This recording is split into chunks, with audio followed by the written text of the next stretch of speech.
बहुत सारे स्टूडेंट जो कि सीबीएसई बोर्ड से रहते हैं और एस्पायर करते हैं कि मोर देन 95% उनका जो है वो मार्किंग स्किप आए सीबीएसई के 12th बोर्ड पे। बोर्ड का बहुत इंपॉर्टेंस है। 75% अगर आपका कम मार्क्स आता है तो फिर आपका एडमिशन जो है वो आईआईटीज एनआईटीज में भी नहीं होता है और स्टेट इंजीनियरिंग में ये वैलिड नहीं होता है, इसलिए उसका इतना इशू नहीं होता है। लेकिन मोर देन 75% तो आपको आना चाहिए। लेकिन यूजुअली स्टूडेंट का टारगेट रहता है कि मेरा 90% प्लस आए। ओके, तो मेरा भी यही टारगेट था कि 95% प्लस आए, लेकिन कहीं ना कहीं ये कम रहकर 93% रह गया। फिर भी आई एम हैप्पी क्योंकि मैंने जितना मेहनत किया था उस हिसाब से मुझे मिला। ओके, तो मैं अपनी जो है वो जर्नी शेयर करने वाला हूं कि मैंने कैसे तैयारी की थी आपकी बोर्ड के लिए और उसके बाद मेरा आउटपुट क्या रहा। तो देखिए, सबसे पहले बात करता हूं कि आपकी मेरी जो 5 सब्जेक्ट थी वो मैं बता देता हूं। फर्स्ट हो गई इंग्लिश, सेकंड हो गई मैथ्स, थर्ड हो गई केमिस्ट्री, फोर्थ हो गई फिजिक्स और फिफ्थ हो गई मेरी पेंटिंग। ओके, आपकी पेंटिंग हो सकती है, कंप्यूटर साइंस हो सकती है या फिर फिजिकल एजुकेशन हो सकती है। फिफ्थ पे उतना मैं अभी फोकस नहीं करूंगा। सबसे मेरा जो मेन टारगेट रहेगा ये 4 सब्जेक्ट के लिए रहेगा, फिजिक्स, केमिस्ट्री, मैथ और इंग्लिश। ओके, क्योंकि फिफ्थ जो सब्जेक्ट होता है उसमें 60 नंबर्स के तो आपके जो है वो प्रैक्टिकल हो जाते हैं और 40 नंबर का ही बस पेपर होता है, जिसमें आपको मोर देन 33% लाना होता है। ओके, तो सबसे पहले मैं बात करना चाहूंगा कि फिजिक्स, केमिस्ट्री, मैथ की। ओके, क्योंकि मैं मैथ स्ट्रीम से था, बायो वाले स्ट्रीम्स का थोड़ा सा बायो का सेगमेंट अलग हो सकता है, लेकिन मैथ्स और केमिस्ट्री के लिए सेम और इंग्लिश के लिए सेम चीज आप अप्लाई कर सकते हो। ओके, तो पहले मैं बात करता हूं कि मैं फिजिक्स के लिए, केमिस्ट्री के लिए और मैथ के लिए, चूंकि मेरी तैयारी अच्छी थी। ओके, क्योंकि मेरी तैयारी अच्छी थी, मैंने थरली पढ़ा था सब कुछ, इस वजह से मुझे लास्ट में ज़्यादा दिक्कत नहीं हुआ। लेकिन कहीं ना कहीं मुझे ये लग रहा था कि आखिर क्वेश्चंस कैसे आएंगे, मुझे लिखना कैसे है, इन सब के लिए मेरे दिमाग में बहुत सारा डाउट हो रहा था। तो इसके लिए मैंने सहारा लिया ऑसवाल का बुक का। ओके, ऑसवाल जो सैम्पल पेपर आती है क्लास 12th की उसका, और उसके साथ साथ मैंने टॉपर्स के पेपर को भी चेक करना शुरू कर दिया। ओके, मीन्स अगर आप देखोगे कि जो अगर हाईएस्ट मार्क्स ला रहे हैं वो कैसे लिख रहे हैं, तो उस हिसाब से आप भी लिखोगे तो आपको भी अच्छे मार्क्स आएंगे। तो इसलिए मैं इस बात का सहारा लिया कि आखिर टॉपर्स कैसे लिख रहे हैं, वैसे मैं भी अपने आंसर जो है वो फ्रेम करूं। तो इसका मुझे बेनिफिट भी मिला। इसका बेनिफिट ये रहा कि मुझे पता चला कि आखिर टॉपर्स कहाँ जो है वो मेरी जो गलती हो रही थी वो टॉपर्स क्या गलती नहीं करते हैं, उनकी आर्ट ऑफ राइटिंग भी मुझे पता चला और कितना टू द पॉइंट वो बात लिखते हैं या फिर ज़्यादा लंबा चौड़ा लिखते हैं, ये भी मुझे बात मुझे पता चला। तो हर ईयर के टॉपर्स के पेपर आपके पास अवेलेबल होंगे सीबीएसई की ऑफिशियल वेबसाइट, जो कि सीबीएसई ही रिलीज करती है। तो आपको वो सभी जो थोड़ा सा गूगल्स करोगे तो आपको सब कुछ जो है वो डिटेल मिल जाएगी। ओके, तो आप सभी को है जो अगर अभी तक आपने टॉपर्स के पेपर्स नहीं देखे हैं तो प्लीज टॉपर्स के पेपर देखो कि आखिर वे लोग लिखते कैसे हैं। ओके, फिर आप जो है वो 3 घंटे बैठकर एक शिफ्ट में एग्जाम दो कि आखिर मेरा as a means previous year paper उठाओ या फिर ऑसवाल का सैंपल पेपर आप ले सकते हो। अराउंड 10 सैंपल पेपर्स उसमें रहती है, 10 to 15। आप उससे मदद लो। थोड़े पैसे जरूर खर्च होंगे, लेकिन आपके अगर मार्क्स अच्छी आ जाती है तो थ्रू आउट द लाइफ रहने वाला है। ओके, अराउंड 1000 से ज्यादा नहीं जाएगा बुक का कॉस्ट, लेकिन आप सभी को थोड़ा स्पेंड करना पड़ेगा, क्योंकि नो रिस्क नो गेन, थोड़ा स्पेंड करोगे तभी आपको कुछ बेनिफिट मिलेगा। ओके, तो इसलिए आप एक बार मॉक दो। ओके, मॉक पेपर दो, सैंपल पेपर, और देखो कि मैंने कैसे लिखा है 3 घंटे में, क्या आपके पूरे क्वेश्चंस हो पा रहे हैं या फिर नहीं हो पा रहे हैं। ये यूजुअली 4 सब्जेक्ट्स के लिए मैं कह रहा हूं, फिजिक्स, केमिस्ट्री, मैथ और इंग्लिश के लिए। ओके, चारों का आप एक दिन करके देखो कि आप आखिर कितना क्वेश्चन कंप्लीट कर पा रहे हो, आपके माइंड में वो सारे क्वेश्चन के आंसर हैं या नहीं है, या फिर आपने पढ़ा है और कहीं आप भूल तो नहीं गए।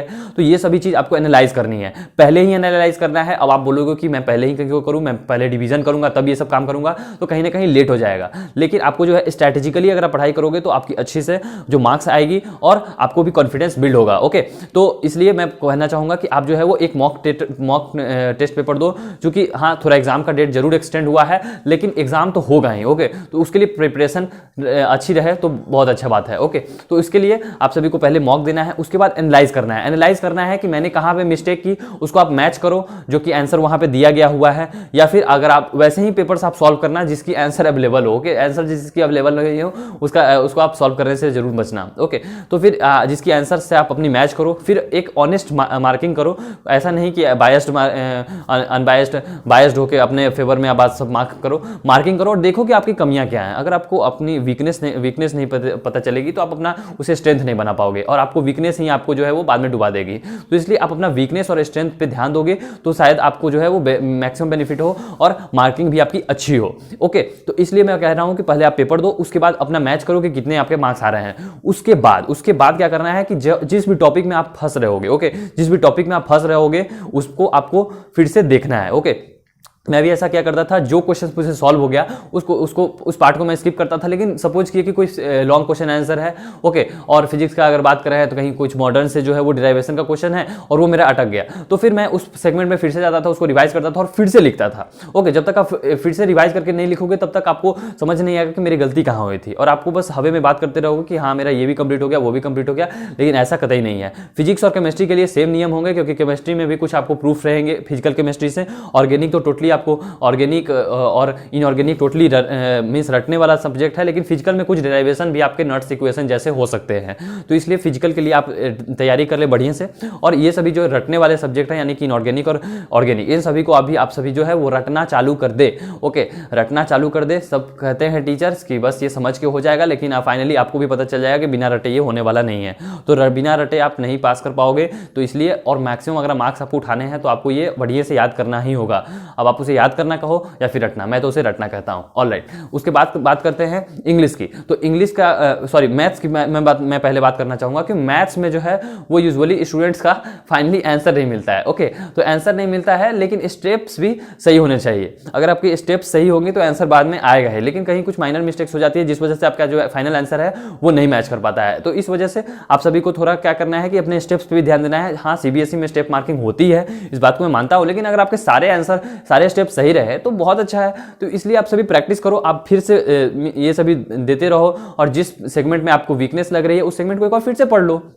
क्योंकि सारी पढ़ाई ऑनलाइन हो रही है, तो आप अपना वीकनेस जानो, स्ट्रेंथ जानो। जो चीज़ आपका स्ट्रेंथ है वो ठीक है, उसका बस सिंपल रिवीजन करो, और जो चीज़ आपका वीकनेस है उस पर ज़्यादा फोकस करोगे तभी वो आपका अपना हो पाएगा। ओके, और मैं आपको एश्योर करना चाहूँगा 100% कि जो आप पास्ट 5 ईयर्स के पेपर सॉल्व करोगे 100% जो क्वेश्चन है वो उसी से आने वाले हैं। ओके, मीन्स मोर देन 1 से 2 क्वेश्चन हार्डली आपको जो है वो कुछ नया मिलेगा। लेकिन अगर आप 5 साल के क्वेश्चन को सॉल्व कर लेते हो, ओके, दिल्ली वाला भी सॉल्व करना है आपको और आउटसाइड दिल्ली वाला भी सॉल्व करना है। यूजुअली जो स्टूडेंट होंगे वो आउटसाइड दिल्ली होंगे, लेकिन कुछ दिल्ली के भी स्टूडेंट देख रहे होंगे, तो दिल्ली वाले बोलेंगे कि मैं आउटसाइड दिल्ली क्यों सॉल्व करूं, और आउटसाइड दिल्ली वाले बोलेंगे मैं दिल्ली वाला क्यों सॉल्व करूं। तो आपको इसलिए सॉल्व करना है क्योंकि दोनों सीबीएसई की तरफ से सेट की जाती है, और जो डे भी होता है एग्जामिनेशन का अराउंड सेम ही होता है। थोड़ा क्वेश्चन के लेवल में जरूर अंतर होता है, लेकिन आप सभी को तैयारी दोनों की करनी है, दिल्ली वाले की, आउटसाइड दिल्ली वाले की भी। क्वेश्चन के लेवल में कोई ऐसा ज्यादा बदलाव नहीं आता है, थोड़ा सा लेवल का 19-20 का अंतर रहता है, लेकिन आप दोनों बनाओ। एक साल में 2 पेपर तो आपको मिनिमम मिलेंगे ही, एक दिल्ली और एक नॉन दिल्ली। तो 5 साल का मैंने बताया, तो 5 साल का अगर आप जाओगे तो 2016 तक का सॉल्व करोगे, 16, 17, 18, 19, 20। ओके, तो 20 इन 5 साल के पेपर में आपको 10 पेपर मिल गए।